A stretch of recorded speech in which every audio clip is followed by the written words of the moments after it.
and friends. I'm privileged to be here to speak on a topic which concerns and worries all of us. That is about India being in crisis. Crisis is not new to India. We have had many crises.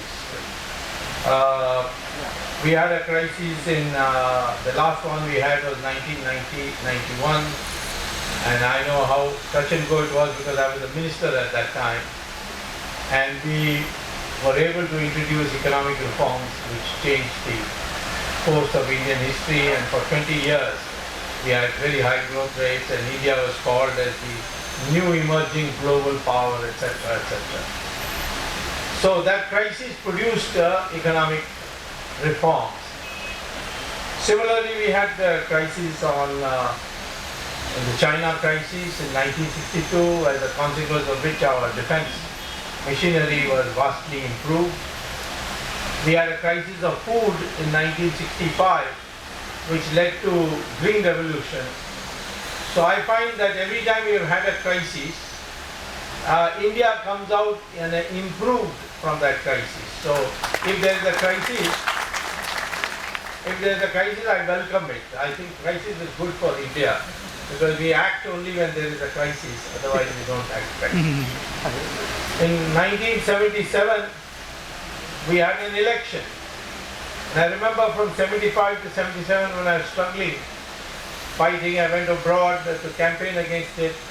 Everybody said it's a poor country, what people understand about democracy. If tomorrow Mrs. Gandhi holds an election, she will get landslide victory. 1977, she held an election, her party not only lost, Mrs. Gandhi herself lost in Raebareli. That was the contribution of the people of India. So I think, first of all, I would urge you that any crisis comes, have a positive approach, don't be depressed what is happening to our country. We need to analyze and then go forward. The present crisis that nation is in is a different one from all the previous ones because it's a multiple crisis. It's not just one crisis. It's not economic crisis, defense crisis, or some political crisis, but it's all together. And so we now need to bring ourselves together to find a solution to these crises, all these crises. And I think that if we do manage this time, then I don't think we will have a crisis for a long time. In fact, I think India will become a global power and a massive economic power if we solve this present crisis situation. Now, what are the various dimensions of our crisis? The first crisis we have is a crisis which I mentioned this as the most important crisis, although the newspapers may not reflect it. The most important crisis is the growing terrorism that the country faces. This is threatening your existence. We have a Maoist terrorist movement. We have a Islamic terrorist movement. We have ethnic terrorist movement in Northeast. We have varieties of crises of this kind, and people say that maybe in Punjab again there might be a flare-up of crisis. So therefore we have all these crises and we have to deal with them now urgently. And I think the most important of these crises, in the most important dimension of this crisis, is Islamic terrorism. Islamic terrorism, I say, because they are fighting in the name of Islam. They don't want, this is not some separatist movement which wants to separate some state from India. But this is a movement which says that India should be Islamized. India should become an Islamic country. And that is being stated formally by Osama bin Laden, who said that India is an incomplete chapter of Islamic history. Now what did he mean by that? He meant that In India, compared to other countries where Islam has invaded, there has been a difference. Iran was once ruled by Zoroastrians. They are fire worshippers. Islam invaded Iran, captured it, came to power, and then in 15 years, Iran became completely Muslim, 100% Muslim. Neighboring country, Babylon, Mesopotamia, which is today known as Iraq, Islam captured that country, Islamic forces, and in 17 years the country of Iraq became 100% Muslim. Similarly, Egypt was conquered by Islamic forces, and in 21 years it became 100% Muslim. Europe was conquered by Christians, and in 50 years they made them 100% Muslim, Christian. But in India, Muslims ruled this country for 800 years, and Christians ruled this country for 200 years.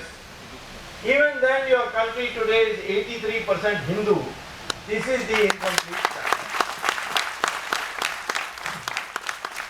This is because every state there was some fighter who did not submit. Rana Pratap in Rajasthan, Kattapomman in Tamil Nadu, Rani Chennamma in Karnataka. Against the British, Rani Jhansi, Subhash Chandra Bose.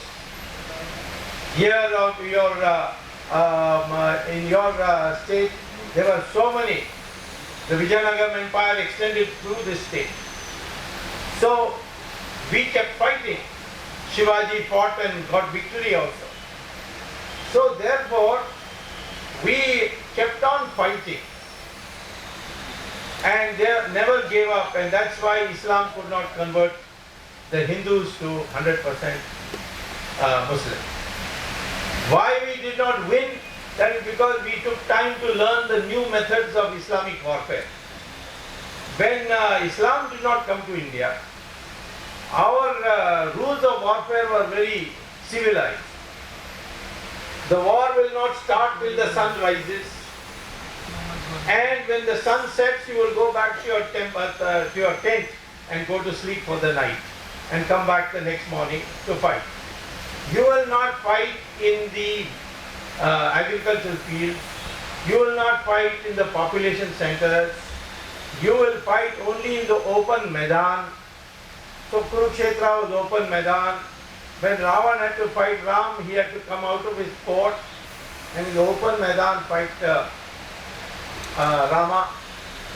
And the third rule was that once you lost and you apologize and express regret, then everything is given back to you and you are sent home with respect. So Muhammad Ghori came once, forgiven, sent back, 2, 3, 4, maybe 16 times he came.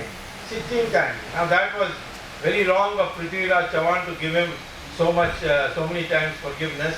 Should have given him only once, not more than once. But 16 times, and the 17th time, Muhammad Ghori defeated Prithviraj Chauhan.